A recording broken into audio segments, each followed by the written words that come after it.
പ്രത്യേകിച്ച് ഈ വർഷത്തെ ഇടവകയുടെ ക്രിസ്മസ് ആഘോഷങ്ങളിൽ നിങ്ങളോട് ചേർന്ന് പങ്കെടുക്കുവാൻ ദൈവം എനിക്കും നൽകിയതായ ഈ അവസരത്തെ ഓർത്ത് ഞാൻ ദൈവത്തെ സ്തുതിക്കുന്നു. ഇന്ന് 2 പ്രസംഗങ്ങളാണുള്ളത്.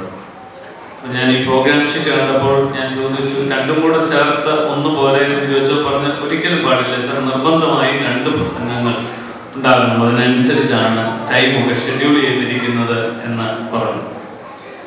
സുന്ദരമായ പാട്ടുകളും കുഞ്ഞുങ്ങളുടെയൊക്കെ വ്യത്യസ്തമായ കലാപരിപാടികളും കൊണ്ടൊക്കെ സുന്ദരമാകുന്ന ഈ രാത്രിയിൽ ഒരുപക്ഷെ ആവർത്തിച്ചുള്ളതായ വർത്തമാനങ്ങൾ, പ്രസംഗങ്ങളൊക്കെ നിങ്ങളെ ബോറടിപ്പിക്കുവാൻ സാധ്യതയുണ്ട്. എന്നാൽ അത്തരത്തിൽ സംഭവിക്കാതെ ഞാൻ ശ്രദ്ധിച്ചുകൊള്ളാം എന്ന ഒരു വാക്കാണ് നൽകുവാൻ ആഗ്രഹിക്കുന്നത്. ഒരു കൊച്ചു വാക്യം പ്രാരംഭത്തിൽ വായിച്ചു കൊള്ളട്ടെ. വിശുദ്ധ ലൂക്കോസിന്റെ സുവിശേഷം 2-ാം അധ്യായത്തിന്റെ 9-ാമത്തെ വാക്യം. അപ്പോൾ കർത്താവിന്റെ ദൂതൻ അവരുടെ അരികെ നിന്നു. കർത്താവിന്റെ തേജസ് അവരെ ചുറ്റിമിന്നി, അവർ ഭയപരവശരായി തീർന്നു. ദൂതൻ അവരോട്, ഭയപ്പെടേണ്ട, സർവ്വജനത്തിനും ഉണ്ടാകുവാനുള്ള മഹാസന്തോഷം ഞാൻ നിങ്ങളോട് സുവിശേഷിക്കും. ദൂതൻ അവരുടെ അരികിൽ നിന്നു അവരോട് ഭയപ്പെടേണ്ട എന്ന് പറഞ്ഞു. ഇന്ന് 4 വ്യത്യസ്തമായ പ്രയർ ഗ്രൂപ്പുകൾ ഒരുമിച്ച് ചേരുന്നതായ ഒരു നിമിഷം കൂടിയാണ് ഈ സന്ധ്യ.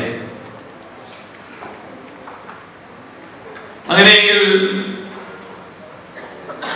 വ്യത്യസ്തരായ നമുക്ക്, വ്യത്യസ്ത ഇടങ്ങളിൽ പാർക്കുന്ന നമുക്ക് അടുത്തിരിക്കുവാനായിട്ടുള്ള ഒരു സമയമായി, അരികിലിരിക്കുവാനായിട്ടുള്ള സമയമായി, ചേർന്നിരിക്കുവാനായിട്ടുള്ള ഒരു സമയമായി ക്രിസ്മസ് മാറുകയാണ്. ക്രിസ്മസിന്റെ പ്രധാനപ്പെട്ടതായ സന്ദേശങ്ങളിൽ ഒന്നാണിത്. ക്രിസ്മസ് സംഭവങ്ങളെയാണ് ഈ ദിവസങ്ങളിൽ നമ്മൾ വായിച്ചുകൊണ്ടിരിക്കുന്ന വേദഭാഗങ്ങളിൽ. അവിടെയൊക്കെ ഉപയോഗിച്ചിരിക്കുന്ന ഒരു പദമാണ് ഈ അടുക്കൽ വരിക, അരികെ വരിക, അടുത്തു നിൽക്കുക എന്നൊക്കെയുള്ളത്. ഞാൻ എൻ്റെ ഒരു പ്രസംഗത്തിൽ ഇതിനു മുമ്പേ ഒരു ഞായറാഴ്ച പള്ളിയിൽ പറയാൻ ശ്രമിച്ചതാണ്. മറിയയുടെ അടുക്കൽ ദൂതൻ വന്നു. എലിസബത്തിന്റെ അടുക്കലേക്ക് മറിയ വന്നു. സെഖരിയാവിന് ധൂപപീഠത്തിന്റെ വലത്ത് ഭാഗത്ത്, അതിന്റെ അർത്ഥം പുരോഹിതൻ ശുശ്രൂഷ ചെയ്യുന്നതായ വിശുദ്ധ മതബഹായോട് ചേർന്ന് നിൽക്കുന്ന ദൈവത്തിന്റെ ദൂതൻ. യോസഫിന് തന്റെ സ്വപ്നത്തിൽ അവന്റെ അരികിൽ പ്രത്യക്ഷനാകുന്ന ദൂതൻ. അങ്ങനെ ഈ അരികിൽ നിൽക്കുക, അടുത്തിരിക്കുക എന്നുള്ളത് വളരെ പ്രധാനപ്പെട്ടതായ ഒന്നാണ്. ഇങ്ങനെ 4 പ്രയർ ഗ്രൂപ്പുകൾക്ക് അടുത്തിരിക്കുവാനായിട്ടുള്ള ഒരു സാധ്യതയാണ് ഇന്ന് ഈ ക്രിസ്മസ് രാത്രി നിങ്ങൾക്ക് ഒരുക്കിയിരിക്കുന്നത്. ഞാൻ കുറച്ച് മുമ്പ് ഇവിടെ സൺഡേ സ്കൂളിന്റെ പരീക്ഷയുമായിട്ട് ബന്ധപ്പെട്ട് പള്ളിയിൽ ഇരുന്നപ്പോൾ ആരോ വന്നതിനോട് സംസാരിച്ചു. നേരത്തെ വെച്ചാൽ 18 എത്ര പ്രയർ ഗ്രൂപ്പ് ഉണ്ടായിരുന്നു, അത്രയും ക്രിസ്മസ് കരോളുകളായിരുന്നു. എല്ലാവരും ഒറ്റയ്ക്കാണ് നടത്തിക്കൊണ്ട്. ഞാൻ പറഞ്ഞു, ഇങ്ങനെ ക്രമീകരിച്ചത് നന്നായി പോയി, കാരണം ഞങ്ങൾക്ക് ഇച്ചിരി ജോലി കുറയുമല്ലോ എന്ന് പറഞ്ഞു. അപ്പോൾ ഇങ്ങനെ ഒരുമിച്ച് ചേർന്നിരിക്കുവാനായിട്ടുള്ള ഒരു വലിയ സാധ്യത, അത് ക്രിസ്മസിന്റെ വലിയ ഒരു നന്മയാണ്. അപ്പോൾ ഇത്തരത്തിലുള്ള ഈ കൂടിവരവ് കുറച്ചുകൂടെ അടുത്തിരിക്കുവാനും അടുത്തറിയുവാനും ഉള്ള ഒരു വലിയ കൂടിവരവായി കാണുവാൻ നിങ്ങൾക്ക് സാധ്യമാകട്ടെ. അടുത്തിരിക്കണമെങ്കിൽ നമുക്ക് കുറച്ചുകൂടെ അടുപ്പങ്ങളൊക്കെ ഉണ്ടാകണം. നമുക്ക് കുറച്ചുകൂടെ ഹൃദയ അടുപ്പമുള്ളവരായി ഈ കൂടിവരവ് കഴിയുമ്പോൾ അത്തരത്തിൽ ഒരു ഹൃദയ അടുപ്പം ഉള്ളവരായി മാറണം എന്നുള്ളതാണ് ഞാൻ ആഗ്രഹിക്കുന്നത്. നീ അടുത്തിരുന്നിട്ട് എന്താണ് പറയാനുള്ളത് എന്നുള്ളതാണ്. ക്രിസ്മസിൽ ആവർത്തിച്ച് കേൾക്കുന്നതായ മറ്റൊരു വാക്കാണ് ഭയപ്പെടേണ്ട, ശങ്കിക്കേണ്ട, നിങ്ങൾക്ക് സമാധാനം എന്നൊക്കെയുള്ള വാക്കുകൾ.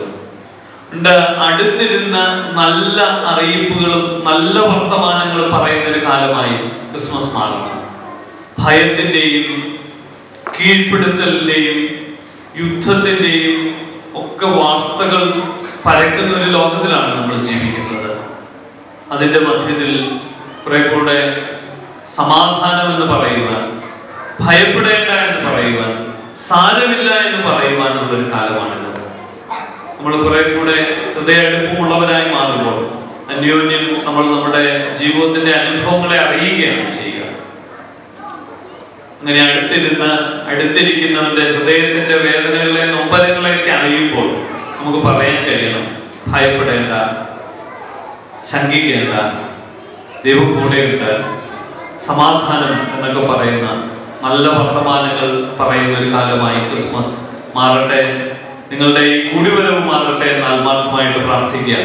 സുന്ദരമായ ഗാനങ്ങളിലൂടെയും ക്രിസ്മസുമായിട്ട് ബന്ധപ്പെട്ടതായ വ്യത്യസ്തമായ ആവിഷ്കരണങ്ങളിലൂടെയും ഈ സന്ധ്യ നമുക്ക് ഒരുമിച്ച് ബേത്ലഹേമിലേക്ക്, ആ പുൽക്കൂട്ടിലേക്ക് ഒരു സുന്ദരമായ ആത്മീയ യാത്ര നടത്താം.